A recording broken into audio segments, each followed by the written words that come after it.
Aberdeen, Proving Ground, Maryland. 12 mai 1942. La brume du matin flottait sur le champ d'essai, tandis que 5 armes anti-chars différentes affrontaient l'épreuve ultime, toucher un Panzer III allemand, en mouvement à 100 yards. Les enjeux ne pouvaient être plus élevés. Des parachutistes américains se faisaient massacrer par les blindés ennemis à travers l'Afrique du Nord, leurs fusils étant inutiles face à 25 tonnes d'acier roulant. Le mortier à colonne, Piat britannique, 32 livres d'ingénierie de pointe, tira le premier. La grenade de fusil américaine, M10, soutenue par des mois de développement et des entrepreneurs militaires, suivit. 3 autres modèles approuvés par les experts, chacun représentant le meilleur que la sagesse conventionnelle pouvait offrir, entrèrent en lice. Tous manquèrent leur cible, encore et encore.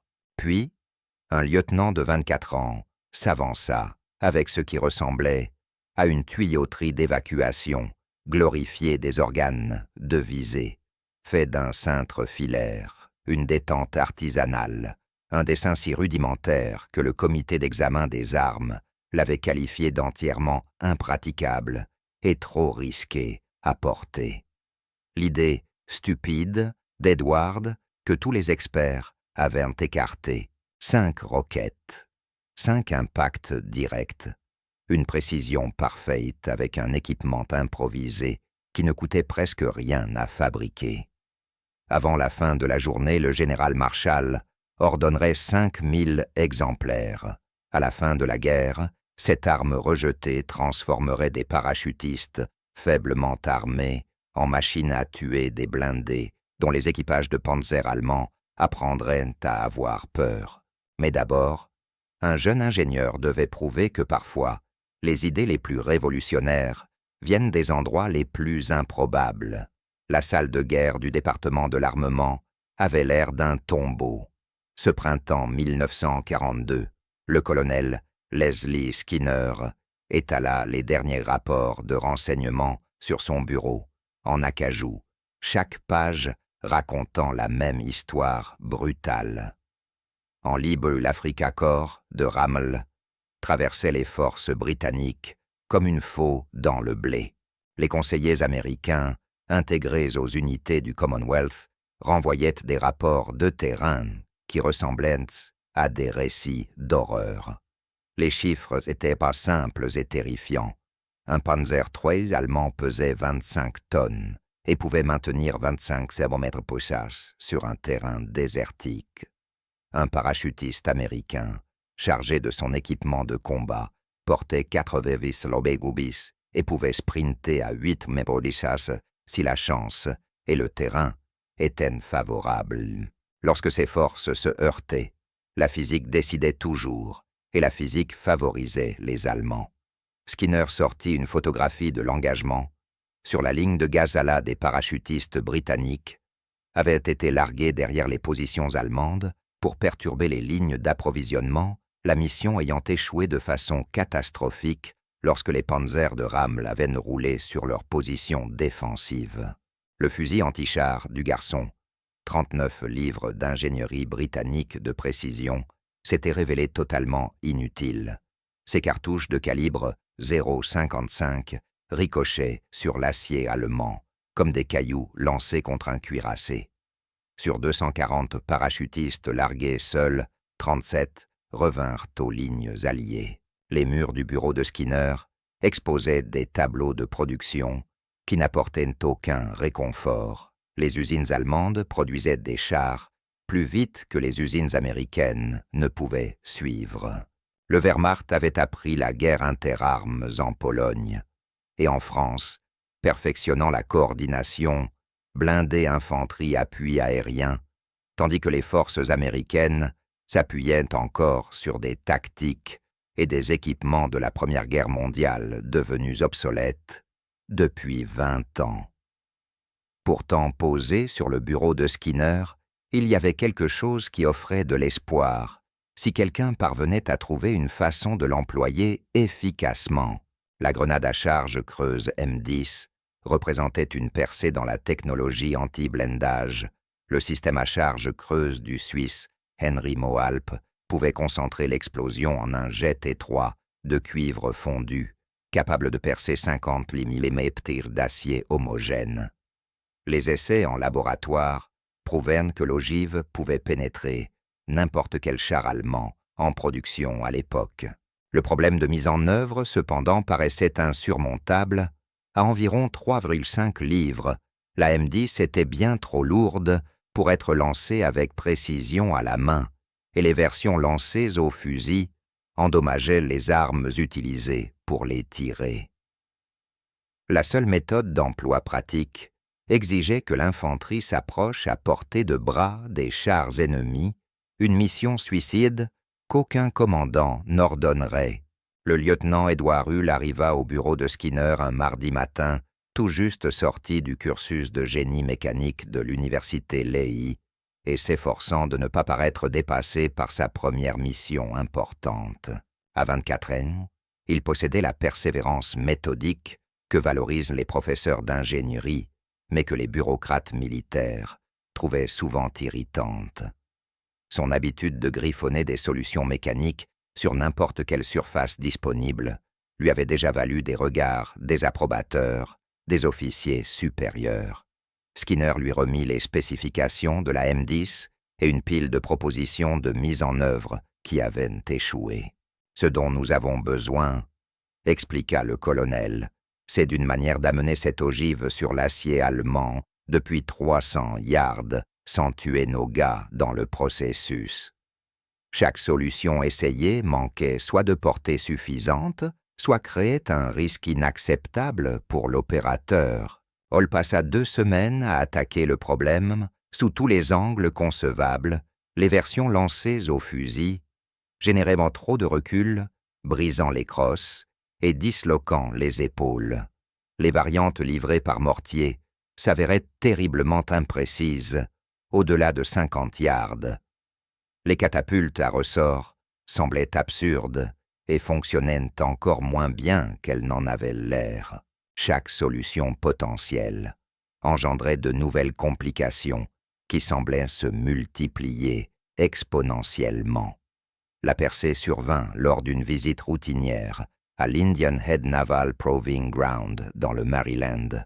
En passant devant la zone de mise au rebut du matériel, Hall aperçut un tube de mortier de 60 mm abandonné 5 pieds de tuyaux d'acier, ayant exactement le diamètre intérieur nécessaire pour loger la grenade M10. L'inspiration frappa avec une clarté cristalline. Les lance-roquettes traditionnels échouaient parce qu'ils s'efforçaient de contenir tout le processus de combustion dans des mécanismes complexes. Mais que se passerait-il si le moteur fusée brûlait complètement avant que le projectile ne quitte le tube de lancement? L'opérateur serait protégé par le tube lui-même, éliminant ainsi les dangers du souffle arrière. La roquette sortirait avec suffisamment de vitesse pour conserver la précision à longue portée. Travaillant dans un atelier prêté, Hull souda une poignée pistolet et une simple détente électrique sur le tube de mortier. Il monta un système de batterie avec des piles D standard et fabriqua des organes de visée en fer à partir de ferraille. Le premier tir d'essai dans la rivière Ptoïque dépassa les attentes. La roquette vola droite et fidèle, tandis que le lanceur resta intact et maniable. Quand Hull présenta son prototype au comité d'examen de l'armement, l'accueil fut glacial. Expert après expert trouva des défauts trop dangereux à porter en combat, déclara le spécialiste des armes légères. Le souffle arrière incinérera quiconque se tient derrière. L'opérateur, l'expert en pénétration de blindage, s'inquiéta de la fiabilité des fusées ses moteurs. À propergol solide, sont notoirement imprévisibles. La moitié des coups risquent de rater ou de détonner prématurément. Le consensus du comité émergea rapidement. On resterait fidèle à la technologie éprouvée du mortier à colonne, que les Britanniques expérimentent les lanceurs roquettes s'ils tenaient tant à mettre leurs soldats en danger avec des concepts non éprouvés. Mais tandis que le printemps se transformait en été, les rapports de renseignement devinrent de plus en plus urgents. Des unités de reconnaissance allemandes avaient capturé du matériel britannique des Special Operations exécutives, y compris des prototypes de lanceurs roquettes. En quelques semaines, des ingénieurs du Wehrmacht reverse-enginerissaient ces concepts, se précipitant pour développer leur propre version. L'avantage technologique que représentaient les ogives à charge creuse allait bientôt appartenir aux deux camps, à moins que l'Amérique ne puisse d'abord mettre en service un système de mise en œuvre pratique. L'essai final fut programmé au champ d'essai d'Aberdeen. En mai, 5 armes anti-chars établies allaient s'affronter contre le lanceur improvisé Dole. Le vainqueur obtiendrait des contrats de production immédiats. Les perdants seraient oubliés. Hall n'avait qu'une seule chance de prouver que la sagesse conventionnelle pouvait se tromper, que la simplicité élégante pouvait triompher de l'ingénierie complexe et qu'un lieutenant de 24 ans, muni d'un tube de mortier modifié, pouvait révolutionner la guerre d'infanterie. Les panzers allemands, roulant à travers l'Afrique du Nord, n'attendraient pas des délibérations bureaucratiques. Hall travailla 18 heures par jour dans l'atelier de Skinner, transformant son prototype rustique en une arme digne d'une production de masse.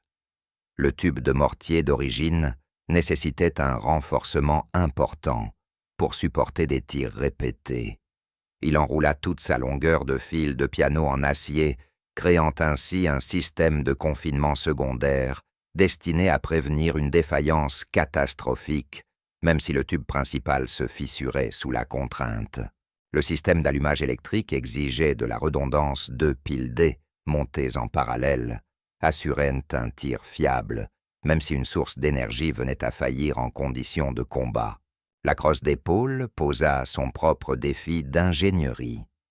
Les tirs d'essai initiaux avaient produit suffisamment de recul pour meurtrir les épaules des opérateurs et fausser la visée. Hall sculpta donc une nouvelle crosse en noyer massif, en orientant le fil du bois, de manière à absorber l'impact tout en offrant un appui stable contre le corps de l'opérateur. Les propriétés naturelles d'absorption des chocs du bois s'avérèrent supérieures aux alternatives en acier qui transmettaient chaque vibration directement au tireur. Mais la vraie prouesse fut la roquette elle-même. Hall, unilogive, à charge creuse, éprouvée de la M10 à un moteur à propergol solide, conçu pour brûler complètement dans le tube de lancement de 54 pouces. La conception du grain de propergol fut cruciale. Un taux de combustion trop rapide générerait une pression excessive et détruirait le lanceur, tandis qu'un burn trop lent laisserait du carburant non brûlé, mettant en danger l'opérateur. Après des dizaines d'essais statiques, Hall trouva l'équilibre parfait, combustion complète en 1/50 de seconde, accélérant le projectile à 265 pieds par seconde. Les spécifications techniques résultantes allèrent définir la lutte anti-char d'infanterie pour des générations masse totale du système 13 LB pour le lanceur, plus 3-4 LB par roquette. Portée effective 300 yards avec une précision raisonnable. Pénétration d'armure de 4 pouces d'acier homogène suffisante pour vaincre le blindage latéral ou arrière de n'importe quel char allemand. Cadence de tir, 6 coups par minute, avec un équipage entraîné de 2 hommes, en supposant un approvisionnement en munitions adéquat. Le champ d'essai d'Aberdeen bourdonnait d'une activité inhabituelle. À l'approche de l'évaluation finale, les systèmes concurrents arrivèrent pour l'examen définitif. Le mortier à colonne britannique Pat présentait un pédigré impressionnant développé par le Special Operations Executive, testé sur le terrain par des commandos et soutenu par les conseillers techniques de Churchill. Mais à 32 livres, l'arme exigeait une force physique considérable pour actionner son puissant mécanisme à ressort. Son projectile à charge creuse pouvait en théorie percer le blindage allemand, mais seulement si l'opérateur parvenait à engager la cible avec précision, tout en manœuvrant une masse encombrante et lourde. La grenade de fusil américaine M10 représentait une amélioration incrémentale de la technologie existante. Les fusils d'infanterie standard pouvaient lancer l'ogive à charge creuse au moyen de cartouches à blanc, offrant théoriquement une capacité anti-char à chaque soldat. Mais les rapports de combat venus d'Afrique du Nord révélaient des faiblesses fatales, portée insuffisante, mauvaise précision et problème de fiabilité de l'ogive qui laissaient l'infanterie sans protection au pire moment.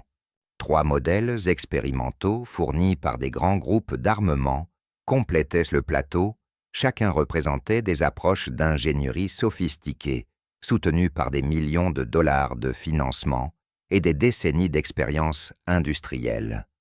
Des systèmes complexes de conduite de tir promettaient une meilleure précision des avancées métallurgiques, offraient une réduction de poids sans perte de résistance, et des formulations propriétaires de propergol garantissant des performances supérieures en conditions extrêmes. Le lanceur Dole paraissait primitif en comparaison, aucun mécanisme sophistiqué, pas de matériaux exotiques, aucune calculatrice complexe nécessaire, juste un tube d'acier avec une poignée, une détente et des organes de visée en fer simple que n'importe quel soldat pouvait comprendre immédiatement. La simplicité même de l'arme suscitait le scepticisme des experts formés à assimiler complexité et capacité. Les paramètres des essais définis par le comité d'évaluation d'Aberdeen étaient durs mais réalistes. Chaque système d'armes devait engager une cible blindée en mouvement à 100 yards, la distance typique d'engagement anti-char pour l'infanterie.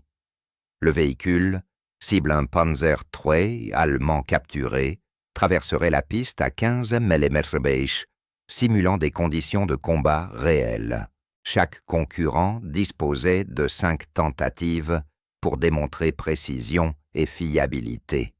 La matinée du 12 mai se leva claire et sans vent des conditions idéales pour les essais d'armes.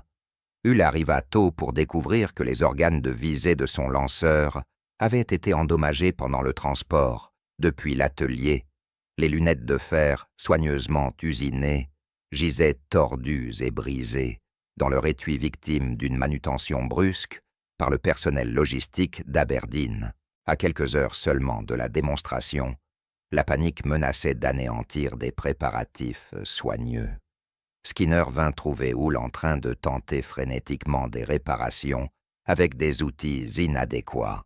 « Il nous faut des organes de visée qui fonctionnent pas, des organes de visée jolis », observa le colonel avec son pragmatisme habituel. Ensemble, ils improvisèrent des dispositifs de visée de remplacement, en redressant un cintre métallique et en utilisant un clou cassé trouvé sur le sol de l'atelier.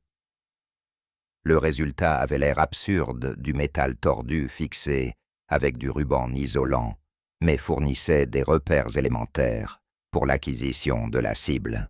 L'audience rassemblée pour la démonstration représentait les plus hautes autorités des achats militaires, le major général Gladian Barnes, chef de la recherche, et de l'ingénierie pour l'ordonnance de l'armée, prendrait la décision finale sur les contrats de production.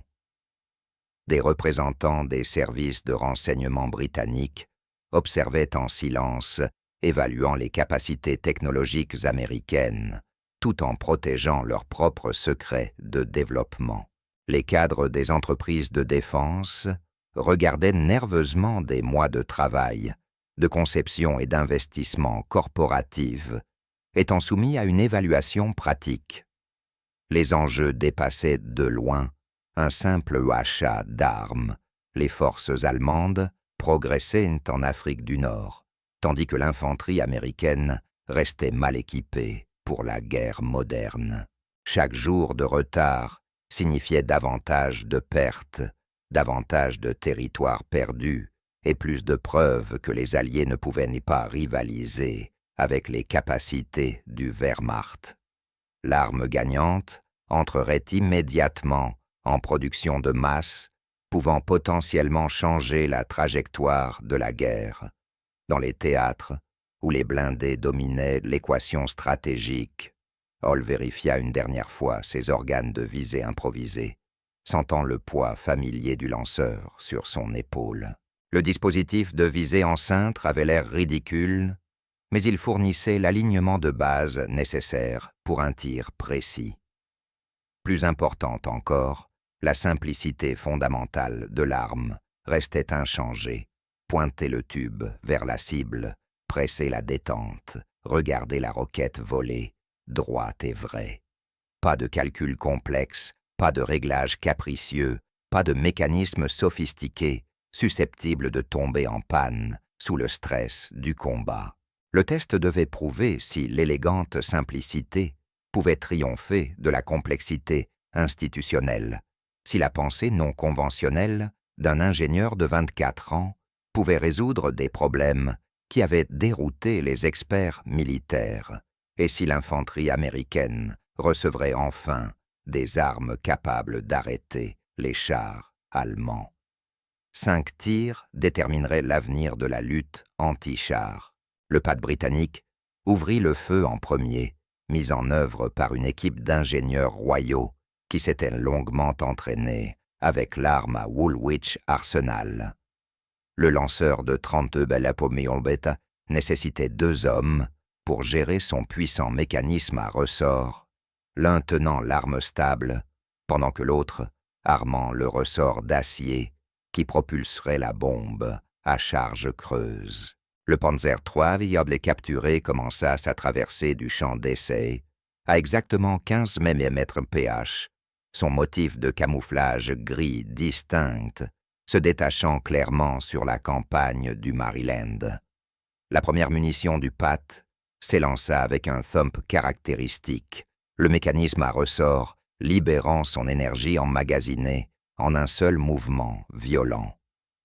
Le projectile décrivit une parabole dans l'air du matin, suivant une trajectoire balistique qui paraissait prometteuse sur les 200 premiers yards. Mais à mesure que la bombe à charge creuse se rapprochait de la cible en mouvement, la dérive due au vent et l'inexactitude inhérente au système à colonne apparurent. La munition heurta le sol à 15 yards, en deçà du Panzer, soulevant un nuage de terre et de débris qui obscurcit momentanément le véhicule cible. 4 tentatives supplémentaires donnèrent des résultats semblables. Le mécanisme à ressort du PAT se révéla difficile à manier sous la pression, nécessitant près de 30 secondes entre 2 tirs, tandis que la cible poursuivait sa course implacable sur la piste. Une munition s'envola trop haut et passa complètement au-dessus de la tourelle du char. Une autre frappa le sol 20 yards à gauche, montrant la sensibilité de l'arme à la technique de l'opérateur. Les 2 derniers tirs s'en approchèrent davantage, mais manquèrent encore, avec des écarts qui auraient été fatals en combat réel. L'équipe américaine de la grenade à fusil s'avança avec un professionnalisme assuré, leurs mains garant, équipés d'adaptateurs de lancement spéciaux et de cartouches à blanc. Le système présentait des avantages théoriques. Chaque fantassin pouvait devenir tireur anti-char et la plateforme familière exigeait un entraînement supplémentaire minimal. Le chef d'équipe, un sergent vétéran de l'école d'infanterie de Fort Benning, avait personnellement supervisé des centaines d'exercices avec l'ogive M10. Le premier tir partit proprement la cartouche, à blanc fournissant une propulsion suffisante pour envoyer la grenade à charge creuse vers la cible en mouvement. Mais les limites fondamentales des systèmes lancés au fusil apparurent immédiatement. La balistique des grenades était mal adaptée aux tirs précis à longue portée. suivant une trajectoire imprévisible qui défiait la visée précise, la munition toucha court, et à gauche de la cible, son ogive, à charge creuse, détonnant sans effet dans le sol sablonneux. Les essais suivants révélèrent d'autres problèmes. La crosse du fusil se fendit sous le stress des lancements répétés, sa construction en bois étant inadéquate face aux forces générées par le projectile lourd. L'épaule du sergent présentait des ecchymoses visibles après 3 tirs, ce qui affecta sa capacité à maintenir une visée stable. Les 2 dernières grenades atterrirent plus près de la cible, mais restèrent en dehors du rayon létal nécessaire pour assurer une pénétration efficace de l'armure. Les 3 prototypes expérimentaux fournis par des grands groupes d'armement donnèrent des résultats tout aussi décevants. Chaque arme démontrait une ingénierie sophistiquée et une attention aux exigences théoriques, mais aucune ne parvint à toucher de manière constante une cible en mouvement dans des conditions réalistes. Les systèmes de visée complexes se révélèrent fragiles et difficiles à utiliser sous la pression. Les matériaux avancés n'apportèrent pas les améliorations promises. Les technologies propriétaires, qui fonctionnaient parfaitement en laboratoire, peinèrent face au chaos et à l'imprévisibilité des essais pratiques. À midi, le tableau de score était implacable. Armes anti-chars établies 0, Panzer 3, mobile 5. Tous les systèmes approuvés par les experts avaient échoué à démontrer la capacité de base requise pour les opérations anti-chars de l'infanterie. Les officiels présents commencèrent à murmurer entre eux, discutant des conséquences pour des forces américaines entrant en combat sans armes efficaces pour vaincre les blindés. Le général Barnes ordonna une pause déjeuner, mais son expression laissait à penser que l'appétit était loin d'être sa principale préoccupation. Les représentants du renseignement britannique se réunirent en conférence discrète, sans doute pour rédiger des rapports destinés à Londres dans les heures à venir. Les dirigeants des entreprises de défense paraissaient de plus en plus mal à l'aise, leur système sophistiqué, gisant muet sur la piste, battu par le simple défi de toucher une cible en mouvement. Hull passa la pause à vérifier une dernière fois son lanceur improvisé. Les organes de visée faits d'un cintre paraissaient encore plus ridicules à la lumière du jour, leur métal tordu contrastant violemment avec les optiques de précision qui avaient failli toute la matinée. Mais la mécanique fondamentale de l'arme restait solide. Le tube d'acier était correctement renforcé. Le système électrique indiquait une charge complète des batteries et les moteurs fusées avaient été soigneusement inspectés pour détecter tout défaut.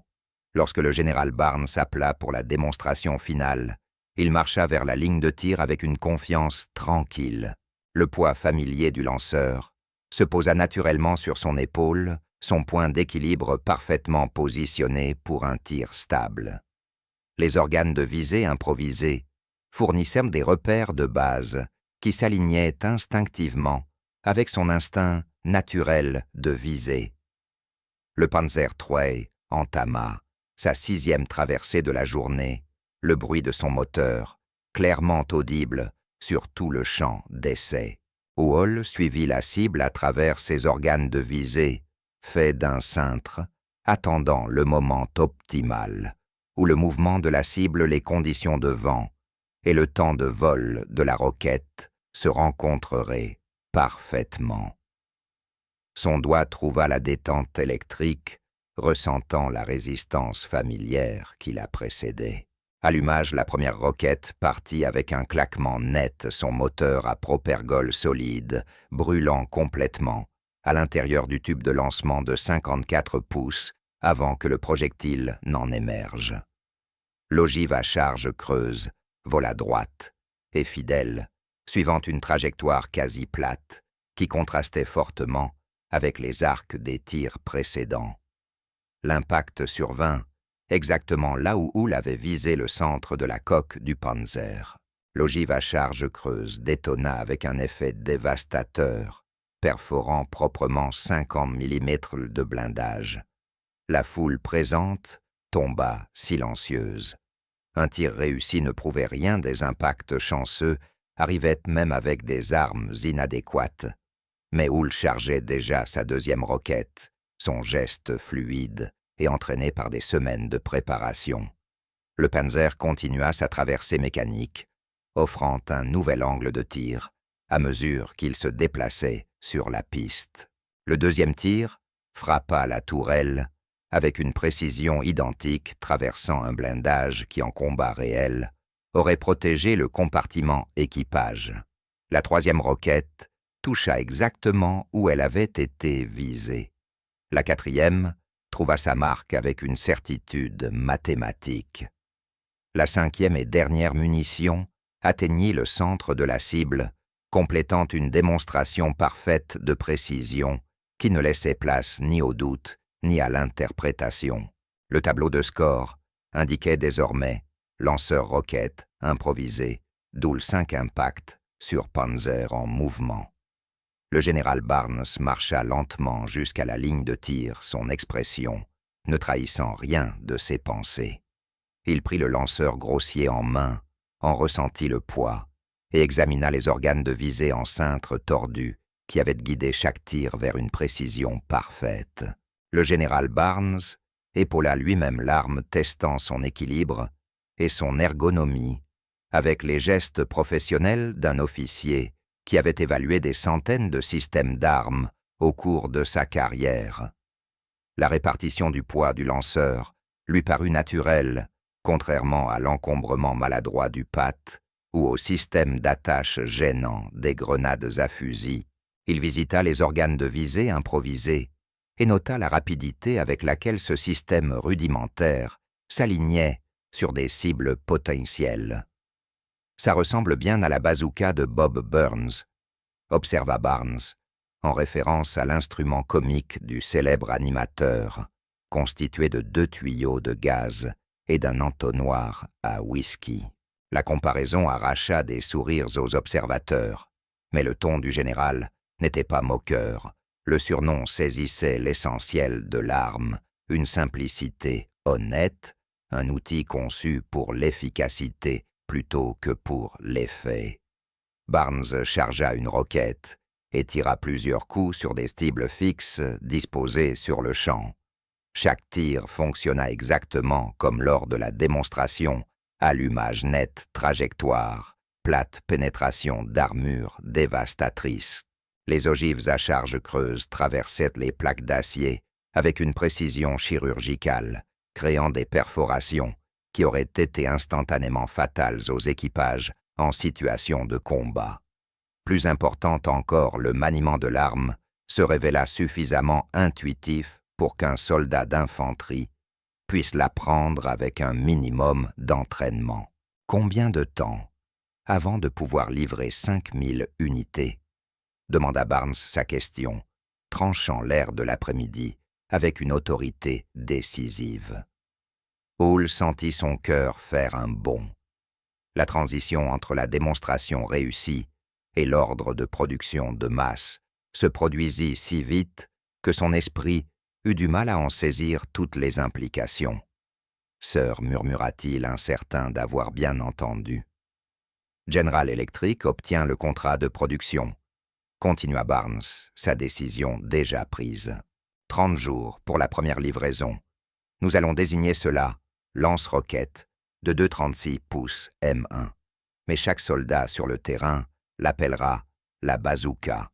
L'usine de Bridgeport de General Electric devint un champ de bataille industriel d'urgence, comme l'entreprise n'en avait pas connu depuis la Grande Guerre. Des ingénieurs qui avaient passé leur carrière à concevoir des générateurs électriques et des appareils ménagers se retrouvèrent soudain à produire en série des armes anti-chars pour une guerre mondiale. La transition du prototype à la chaîne de production mit au jour des problèmes que les essais en laboratoire n'avaient jamais anticipés, le contrôle qualité devint le cauchemar principal. Les premiers modèles de production subirent des défaillances catastrophiques qui auraient été fatales en conditions de combat. Les tubes d'acier, provenant de fournisseurs différents, présentaient des propriétés métallurgiques variables. Certains lots se révélèrent inadéquats pour supporter les contraintes des tirs répétés de roquettes. Les systèmes d'allumage électrique tombaient en panne avec une fréquence alarmante, laissant des soldats équipés d'armes incapables de tirer au moment où des chars allemands approchaient leur position.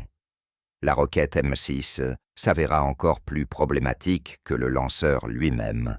Les grains de propergol solide se fissuraient pendant le transport, provoquant des schémas de combustion imprévisibles qui envoyèrent des projectiles déviant dangereusement de leur trajectoire. L'humidité corrodait les contacts électriques, empêchant une mise à feu fiable, même lorsque le lanceur fonctionnait correctement. Les variations de température de stockage affectaient les ogives à charge creuse, provoquant parfois des détonations prématurées qui tuaient des opérateurs au lieu d'ennemis blindés. En octobre 1942, les rapports de terrain, venus d'Afrique du Nord, dressaient un tableau dévastateur des performances au combat de la bazooka. Les forces américaines n'avaient reçu qu'une formation minimale sur cette arme révolutionnaire, la traitant comme un équipement de plus, plutôt que comme un système requérant une expertise spécialisée. Les roquettes, massisses, se révélèrent si peu fiables dans les conditions désertiques que la probabilité d'impact précis tomba en dessous de 20%, même contre des cibles stationnaires. Le rapport d'après-action du lieutenant-colonel James Powell concernant l'engagement du pas de la Kasarine porta un jugement accablant. Le lance-roquette de 36 pouces s'est jusqu'à présent avéré inefficace contre les blindés allemands en conditions réelles.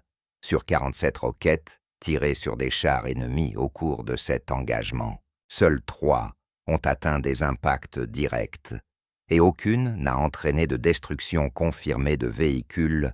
Il recommandait le retrait immédiat du système en attendant une refonte substantielle. Mais enfoui dans la cascade de rapports négatifs, une organisation militaire en discerna le potentiel que d'autres avaient manqué. Les forces aéroportées américaines faisaient face à des défis tactiques que l'infanterie conventionnelle peinait à comprendre. Les parachutistes étaient largués derrière les lignes ennemies avec seulement l'équipement qu'ils pouvaient porter sur eux, combattant sans armes lourdes, sans appui d'artillerie et sans ravitaillement fiable. Les armes anti-chars traditionnelles étaient impossibles à utiliser dans des opérations aéroportées. Le fusil anti-char britannique pesait 39 lomaquelibalis. Le canon anti-char américain de 37 mm nécessitait un véhicule et un équipage de 6 hommes. La bazooka offrait quelque chose de révolutionnaire, une véritable capacité anti-char dans un conditionnement suffisamment léger pour être porté par un soldat individuel. À 13 LB, le lanceur pouvait être manié par des parachutistes déjà accablés par leurs parachutes radio-munitions et équipements de survie.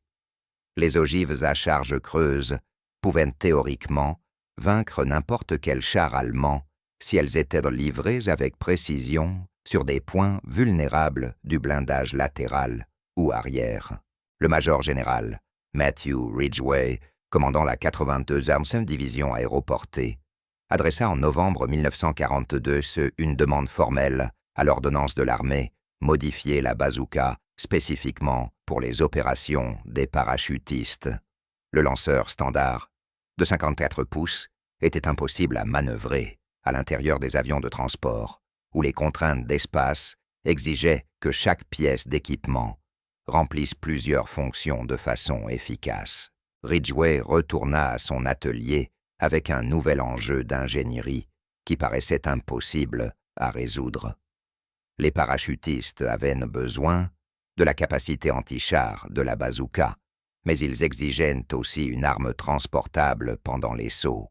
sans accrocher les suspentes, ni présenter de saillies dangereuses susceptibles de s'emmêler dans les structures de l'appareil. La solution exigeait de préserver la performance balistique tout en réduisant drastiquement les dimensions de l'arme. La percée vint d'une élégante simplicité mécanique. Houle conçut la bazooka aéroportée M9 pour se séparer en deux sections de 31 pouces reliées par un raccord fileté. Les parachutistes pouvaient porter les composants de l'arme attachés à leur corps pendant le saut, puis assembler le lanceur complet en moins de 30 secondes après l'atterrissage. Le système de démontage ajoutait un poids minimal tout en résolvant le problème fondamental de portabilité, mais Hull poussa les améliorations bien au-delà d'une simple bidouille de terrain. Le tube assemblé de la M9 était plus long, 61 pouces contre 54 pour l'original, offrant une meilleure précision grâce à une accélération prolongée de la roquette. Un nouveau système d'allumage par magnéto élimina les pannes de piles qui avaient affecté les premiers modèles de production. La garniture en bois fut remplacée par des éléments métalliques, réduisant le poids tout en améliorant la durabilité en conditions extrêmes.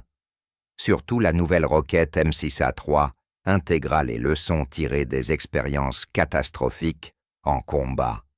L'ogive améliorée présentait un nez émoussé qui renforçait l'efficacité de la charge creuse, portant la pénétration d'armure de 3 à 4 pouces d'acier homogène.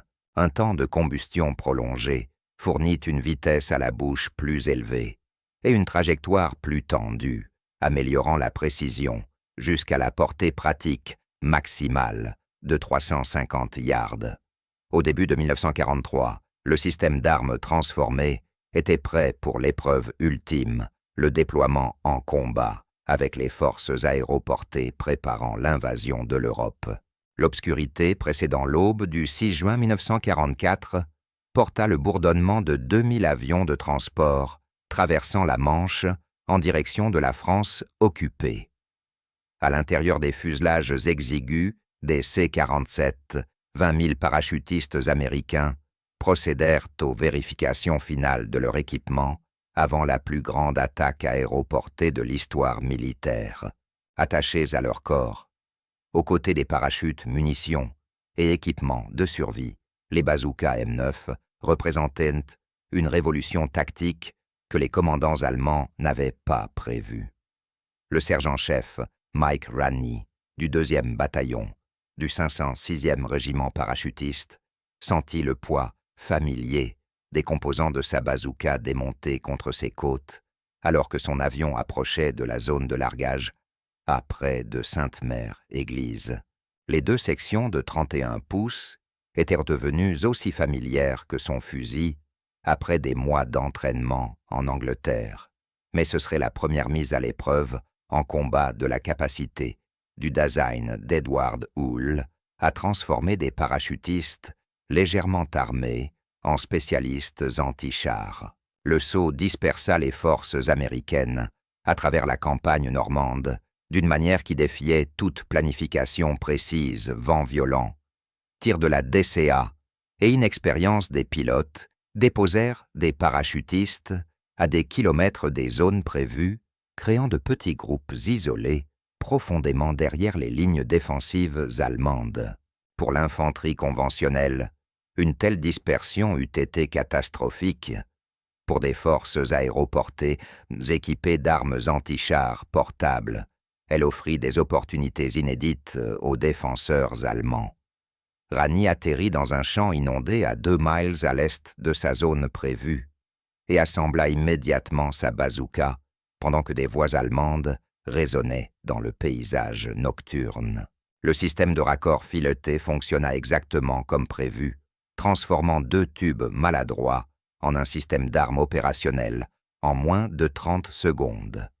Autour de lui, d'autres parachutistes accomplirent le même rituel, formant de petites équipes capables d'engager les blindés allemands sans le soutien des armes lourdes des forces conventionnelles. Le premier grand test eut lieu à l'aube près de Sainte-Mère-Église, où des réserves allemandes avaient organisé une contre-attaque destinée à atteindre les plages d'invasion, avant que les forces alliées ne puissent établir des têtes de pont permanentes.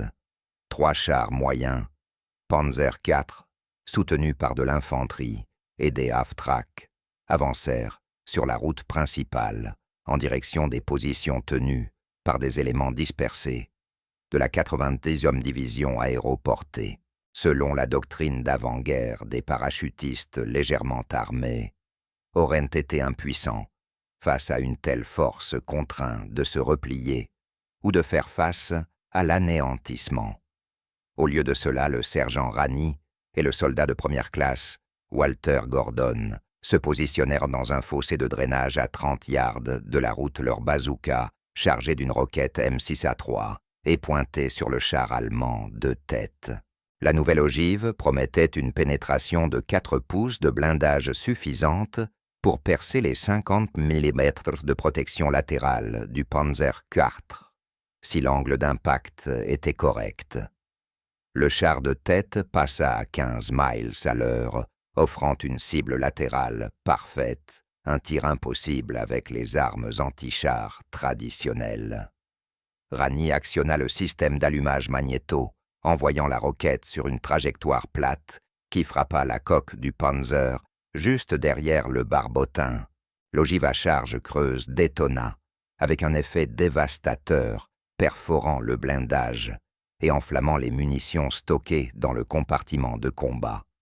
Le char s'immobilisa immédiatement de la fumée, s'échappant de ses trappes, tandis que les membres survivants de l'équipage abandonnaient le véhicule en feu.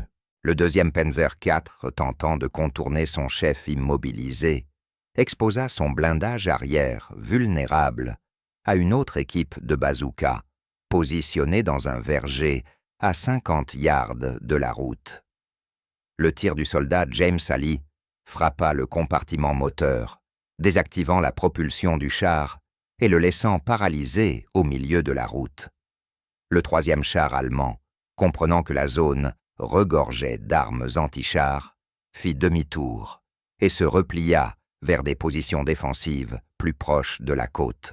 En moins de 3 heures après leur atterrissage, les parachutistes américains avaient démontré une capacité qui bouleversait fondamentalement l'équilibre tactique en Normandie. Les blindés allemands, autrefois à l'abri des attaques d'infanterie, faisaient désormais face à une menace mortelle provenant de soldats pouvant surgir n'importe où derrière leurs lignes. L'impact psychologique se révéla aussi important que la destruction physique. Les équipages de chars allemands commencèrent à aborder chaque zone où des parachutistes américains pouvaient se cacher avec une extrême prudence. La transformation dépassa rapidement le cadre de ses premiers engagements.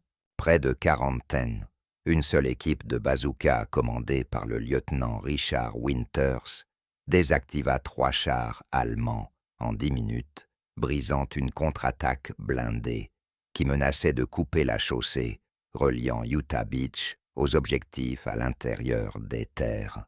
À Chef du Pont, les parachutistes utilisèrent des bazookas pour détruire 2 canons d'assaut Sturmgeschütz 3 qui dominèrent les approches d'un pont stratégique. La révolution tactique apparut clairement dans les rapports allemands. Saisis lors des opérations suivantes, les commandants de la Wehrmacht notaient avec inquiétude que les forces aéroportées américaines ne se comportaient plus comme une infanterie légère traditionnelle, fuyant face aux blindés.